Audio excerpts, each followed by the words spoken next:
کہ اس کی ضرورت کیا پڑی تھی جب ملک ایک ٹھیک ڈائریکشن میں چلا رہے تھے.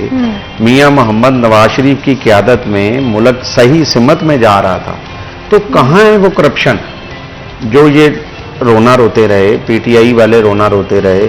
4 سال ان کی حکومت رہی, نیب ان کے نیچے تھا, ایف آئی اے ان کے نیچے تھا, پاکستان کے تمام ادارے ان کے نیچے تھے. اب میں اگر این اے 108 چونکہ آج ڈسکس ہو رہا ہے, این اے 108 میں مجھے یہ بتائیں کہ 4 سال کے اندر کوئی ایک منصوبہ مجھے بتائیں کہ جو شہریوں کی سہولت کے لیے بنایا گیا ہو. کوئی فیصل آباد کے اندر مجھے بتا دیں کہ کوئی ایک نیا منصوبہ بنایا گیا ہو. تو بھائی باتوں سے تو کام نہیں چلے گا, کام سے کام چلے گا. انشاءاللہ ہم بالکل اس بات پر یقین رکھتے ہیں.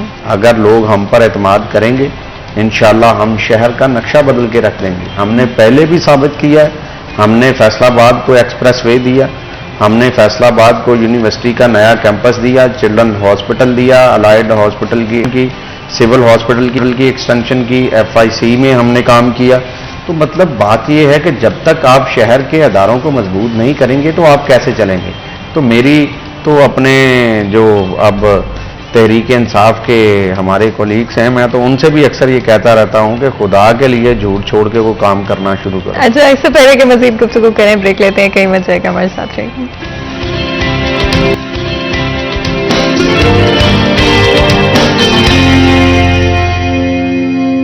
ویلکم بیک سریٹ اینڈ ایک دفعہ پھر آپ کو خوش آمدید کہتے ہیں. بریک میں جانے سے پہلے گفتگو جاری تھی, بات کریں پالیٹکس کے حوالے سے. آپ جانتے ہیں کہ اس وقت شاید ہی پالیٹکس سے زیادہ سرگرم اور کوئی موضوع ہو. ہر جگہ پر جہاں پر آپ بیٹھتے ہیں, دوستوں کے ساتھ ہو, فرینڈس کے ساتھ ہو, کلاس فیلوز کے ساتھ ہو, آفس میں ہو, کالیگس کے ساتھ ہو یا پھر فیملی کے ساتھ ہو, پالیٹکس کہیں نہ کہیں بات چھیڑی جاتی ہے. ہر کسی کا اپنا ڈفرینٹ اوپینین ہے اس وقت. اگر آپ عوام کو بھی دیکھتے ہیں آپ کو عوام ڈیوائیڈڈ نظر آئے گی. ہر کسی کا ڈفرینٹ اوپینین ہے کہ کس ڈائریکشن میں چیزیں جاننی چاہیے, آخر ہمارے مسائل کو کس طرح سے حل کیا جا سکتا ہے. عبدالرحمان, بریک میں جانے سے پہلے میاں صاحب نے کافی ساری ڈفرینٹ ایسپیکٹس کے بارے میں بات کی, اگری کرتے ہیں ان چیزوں سے؟ جی ہاں بالکل. نون لیگ سے بات کریں تو انفراسٹرکچر اور ڈیولپمنٹ کے حوالے سے تو نون لیگ کا کوئی مقابلہ نہیں ہے.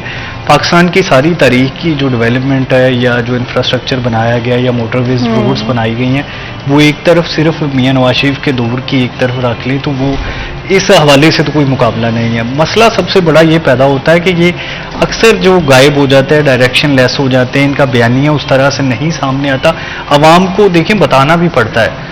آپ مطلب پرانی باتیں چھوڑیں, یہ اب کچھ مہینوں سے یا کچھ سالوں سے یہ لگ رہا ہے کہ عمران خان نے تمام پی ڈی ایم کو آگے لگایا ہوا ہے. وہ ایک جلسے میں الزامات لگاتا ہے تو یہ اس کو جواب دینے چل پڑتے ہیں. دیکھیں الیکشن کمیشن کے فیصلے نے عمران خان کو, پی ٹی آئی کو بڑا ڈیمیج کیا, لیکن اس طرح سے نون لیگ پروپیگنڈا نہیں کر سکی, اس طرح سے اس کے خلاف نہیں جا سکی جس طرح سے عمران خان پاناما کیس کو لے کے نکلا تھا. حالانکہ اس میں نواز شریف براہ راست ڈیمیج نہیں ہوا تھا اور عمران خان اس کیس میں براہ راست ڈیمیج ہو رہا ہے. یہ بڑا فرق بن کے سامنے آ رہا ہے کہ نون لیگ کی قیادت میں یکسوئی نہیں ہے, قیادت کا فقدان ہے, اور مخالف کو جس طرح سے مخالف ان کو رگڑتے ہیں اس طرح سے رگڑنے کی خوبی نہیں رہی. اینڈ کوشش of course I do think کی جا رہی ہے. بالکل عبدالرحمان صاحب کہہ رہے ہیں ہماری کوئی کمی کوتاہیاں ضرور ہیں ہماری پارٹی کے اندر, اور انسان ہیں, خطا کے پتلے ہیں, خطائیں ہوتی ہیں. دیکھیں ہم چاہتے ہیں کہ یہ ملک سٹیبل ہو, ہم ملک میں افراتفری نہیں چاہتے. ہم چاہتے ہیں کہ یہ ملک کی جو ڈائریکشن ہے وہ ٹھیک ہو, اس ملک میں بسنے والے لوگ خوشحال ہوں. ہم بھی چاہیں اگر ہم بھی ان کو چور ڈاکو کی گردانے کرتے کرتے ہم ملک کو دلدل میں پھنسا دیں, تو یہ ہم نہیں کرنا چاہتے. ہماری پالیسی یہ ہے کہ ہم پہلے عوام کو خوشحال کریں, بعد میں ہم سیاست کرتے رہیں. ہم نے اپنی سیاست کو, میں یہ آن ایئر کہہ رہا ہوں کہ ہم نے اپنی سیاست کو ریاست کے لیے قربان کیا ہے. ہم نے مشکل فیصلے کیے. اگر ہم ملک نہ لیتے تو آپ کے سامنے پی ٹی آئی گورنمنٹ کے جو بیانات ہیں جو آپ کے کیمروں پہ آتے رہے کہ یہ سری لنکا بن جائے گا, یہ ملک خدا نہ خواستہ میرے منہ میں خاک اور ان کے منہ میں بھی خاک, جو کہتے رہے کہ یہ بنانا ریپبلک بنے گا اور اس کا سری لنکا سے برا حال ہوگا. یہ کس نے کہا؟ عمران خان کس کے کہنے پہ یہ باتیں کرتا رہا؟ یہ تو ملک دشمنی والی باتیں ہیں.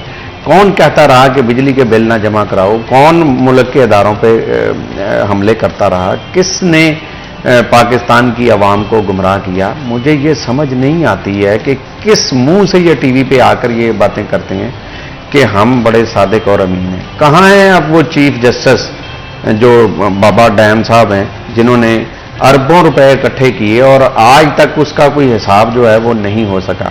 آج اب ہم نے جب انکوائری کی ہے, جب ہم نے انکوائری کرنی سٹارٹ کی ہے تو ہمیں عدالت کی طرف سے ایک نوٹس مل گیا ہے جی کہ آپ اس پہ کام نہیں کر یہ سکتے. ضرور آپ بتائیں, مہنگائی ایک بہت بڑا ایشو ہے اس وقت, تو چاہے میرے لیے ہو چاہے کسی بھی اور شخص کی, پاکستانی شہری کی اگر ہم بات کرتے ہیں, کیا کیا جائے گا مہنگائی کے حوالے سے؟ دیکھیے, مہنگائی کے حوالے سے ہم نے اپنی ایک پارٹی کی اسٹریٹجی بنائی ہے. ہم یہ چاہ رہے ہیں کہ مہنگائی کو کنٹرول کریں, غریب لوگوں کو زیادہ سے زیادہ ریلیف دیں. ہماری پنجاب گورنمنٹ نے 100 یونٹ تک جو بجلی تھی وہ فری کی تھی, لیکن الیکشن کمیشن اور ہائی کورٹ نے اس پر پابندی لگا دی. مجھے یہ بتائیں کہ کیا غریب کو فری بجلی دینا جرم ہے؟ اگر وہ جرم ہے تو وہ انشاءاللہ ہم ضرور کریں گے. ہم غریب کے لیے ہر حد تک جائیں گے. ہم کوشش کر رہے ہیں انشاءاللہ. آج ہم پٹرول کی پرائسز کم کریں گے, ڈیزل کی پرائسز بھی نیچے لے کے آئیں گے, اور ڈالر کو آپ دیکھیں کہ کس طرح اوپر اٹھایا گیا تھا. سٹے بازوں نے پاکستان میں یہ حال کر کے رکھ دیا ڈالر کا کہ ڈالر کسی کو مل نہیں رہا تھا. تو الحمدللہ اب اللہ کے فضل سے, اللہ کے کرم سے حکومت نے سخت اقدامات کیے, ان کی بدولت جو ہے وہ ڈالر کی پرائس جو ہے وہ 28 سے 30 روپے نیچے آ گئی. اب جب 28 سے 30 روپے نیچے آ گئی ہے, ہم یہ چاہتے ہیں کہ جو لوگوں نے 250 پہ کام کیا تھا اب 206-7 روپے پہ آج پہنچ چکا ہے ڈالر, تو اس کا جو ریلیف ہے وہ ڈائریکٹلی عوام کو ملنا چاہیے. اور پنجاب گورنمنٹ اپنا کردار ادا کرے, فیڈرل گورنمنٹ اپنا کردار ادا کرے تاکہ لوگوں کو کوئی ریلیف مل سکے. اب بات یہ ہے کہ جب تک بجلی کی پرائسز, ہم اپنی پارٹی کے اندر بھی یہ باتیں کر رہے ہیں, بجلی کی پرائسز اور ہمارا جو پٹرول ہے, یہ دو چیزیں اب کنٹرول کرنا فیڈرل گورنمنٹ کی ذمہ داری ہے. میں عبد الرحمان صاحب کی بات سے بالکل اتفاق کرتا ہوں کہ یہ دو چیزیں جو ہیں یہ ہماری پارٹی کے لیے بہت بڑا چیلنج ہے, اور انشاءاللہ اس چیلنج کو ہم فیس کریں گے, ہم اس کو نیچے لائیں گے. دیکھیں, بجلی کی جو قیمت ہے وہ پاکستان مسلم لیگ نون کی طرف سے نہیں بڑھائی گئی. وہ جو IMF کے ساتھ انہوں نے معاہدے کیے, جو پاور سیکٹر کے ساتھ انہوں نے معاہدے کیے, ان کو پورا کرنے کے لیے ہمیں یہ قربانی دینا پڑی, اور ہمارے ہاتھ میں یہ بالکل نہیں تھا. ہاں, اب جو ہم نئے ایگریمنٹ, جو ہماری گورنمنٹ کے اندر ایگریمنٹ سائن ہو رہے ہیں, ان کو ہم ضرور ریویو میں جائیں گے, ان کو دیکھیں گے. انشاءاللہ کوشش کریں گے کہ پاکستان میں ایک تو جو بجلی کی لوڈ شیڈنگ ہے اس کا خاتمہ کیا جائے, دوسرا جو چیلنج ہے کہ بجلی کی پرائسز اس کو کم کیا جائے. اس پر ہماری جو ٹیم ہے, پولیٹیکل ٹیم, بالکل لگی ہوئی ہے, کام کر رہی ہے. میں قوم کو یہ نوید دینا چاہتا ہوں کہ انشاءاللہ آنے والے دنوں میں بجلی کے ریٹ بھی کم ہوں گے اور پٹرول کے ریٹ بھی کم ہوں گے, اور انشاءاللہ عوام کو ہم خوشحال کرنے کے لیے, جیسے میں نے پہلے کہا ہے کہ ہم ہر حد تک جائیں گے انشاءاللہ. اور میری صرف آپ کے سٹی 41 کے چینل کے حوالے سے لوگوں سے یہ اپیل ہے کہ خدا کے لیے اپنی آنکھیں کھولیں. جو اس ملک میں کام کرنے والا بندہ ہے اس کو ووٹ کریں. جو مجھے یہ بتائیں کہ 4 سال کی کارکردگی کیا ہے. جب ہم کارکردگی کا پوچھتے ہیں تو یہ کاٹنے کو آ جاتے ہیں. یہ کہتے ہیں کہ جی ہم نے, آپ کیا پوچھ رہے ہیں ہمیں, ہم کیوں بتائیں. بھائی کیوں نہیں بتائیں گے آپ 4 سال مسلط رہے ہم پر, ہم اسمبلیوں کے اندر بیٹھے رہے. یہ تو میں آپ سے ایگری کرتی ہوں, اکاؤنٹیبلٹی بہت امپورٹنٹ ہے. عبد الرحمان, اگر ہم ریپ اپ کریں اپنے ڈسکشن کو, کیا کہیں گے, کیا ایڈوائز دیں گے دونوں پارٹیز کو؟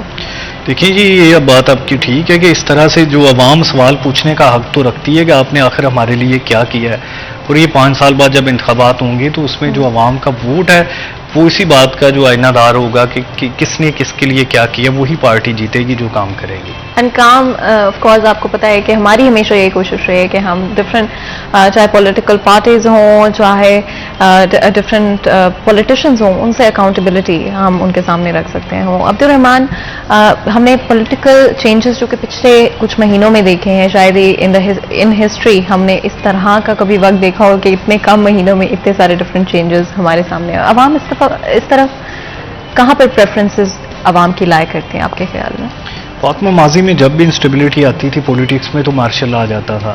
پھر 18 امینڈمنٹ کے بعد یہ کافی کچھ مشکل ہو گیا. پھر جو اس طرح سے مشرف کے خلاف کارروائی کرنے کی کوشش کی گئی, عدالت نے سزا بھی دے دی, بعد میں معطل ہو گئی, تو اس کی وجہ سے یہ کافی بیک فٹ پہ چلا گیا. دنیا تسلیم نہیں کرے گی, کئی چیزیں آ گئیں, جمہوریت لوگ تھوڑے مضبوط ہو گئے اسی وجہ سے. ادروائز جو 9 اپریل کو معاملہ بنا ہوا تھا تو وہ لگ رہا تھا کہ شاید یہ سسٹم لپیٹ دیا جائے, لیکن بہرحال یہ سسٹم بچ گیا, مضبوط ہو گیا پہلے سے. تو یہاں پر اب عوام کی جانب سے جس طرح سے اب عوام کا بھی ایک بہرحال ایک رول رہا ہے یہ سسٹم بچانے کے لیے نا, جو عمران خان کے حق میں نکلے ہیں, اگر وہ نہ نکلتے تو جو جمہوریت مخالف قوتیں تھیں وہ مضبوط ہو سکتی تھیں. جس طرح سے پی ڈی ایم نے جلسے کیے یہ بھی ایک بہت بڑی بات تھی. تو یہ بہرحال ایک سیاسی سسٹم پہ لوگوں کا اعتماد بھی ہے, ظاہر بھی کرتا ہے. ضمنی انتخابات میں جو ٹرن اوور ہے وہ اچھا خاصا رہا ہے, جنرل انتخابات میں 50-60 کے درمیان رہتا ہے. یہ اگر 60-70-80 کے قریب چلا جاتا تو یہ بڑی اچھی بات ہوگی. اس سے جو عوام کا اعتماد ہے وہ بھی بڑھے گا, اور جو عوام اپنے جو جمہوری نمائندے ہیں وہ بہتر طریقے سے چناؤ کر سکے گی, اور پھر لوگوں کو تبدیل کرنا ممکن ہو سکے گا. دیکھیں ابھی ہم نے ضمنی انتخابات میں دیکھا لوگ بظاہر جو نون لیگ دوسری پارٹیوں سے لوٹے لے کر آئی تھی عوام نے ریجیکٹ کر دیا.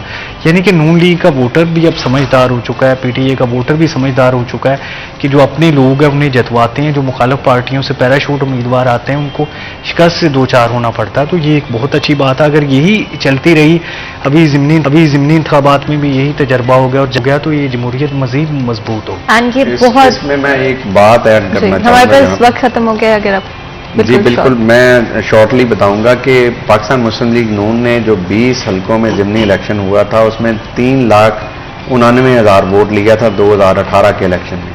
لیکن اللہ کے فضل سے, اللہ کے کرم سے قوم نے مسلم لیگ نون کے پالیسیوں پہ اعتماد کرتے ہوئے ہمیں 8,43,000 ووٹ اس بار دیے ہیں. تو ہمیں آلموسٹ ڈبل ووٹ ملا ہے, اور یہ سیٹیں جو تھیں یہ پاکستان تحریک انصاف کے پاس تھیں, اور اس میں سے 5 سیٹیں اب بھی ہمارے پاس ہیں. انشاءاللہ عوام کا اعتماد ہم پر ہے, اور ہم عوام کے اعتماد کو ٹھیس نہیں پہنچائیں گے. اپنی پالیسیوں کی بدولت انشاءاللہ عوام کو خوشحال کریں گے. بالکل جی, آپ کے ساتھ ہماری دعائیں ہمیشہ ہیں, ہمیشہ رہیں گی. آپ دونوں کا بہت بہت شکریہ ادا کرتے ہیں آج ہمارے لیے, ہمارے شو کے لیے وقت نکالنے کے لیے. یہاں پر آج کے پروگرام کا وقت ختم ہوتا ہے. مجھے اجازت دیں, اپنا خیال رکھیں. اللہ حافظ.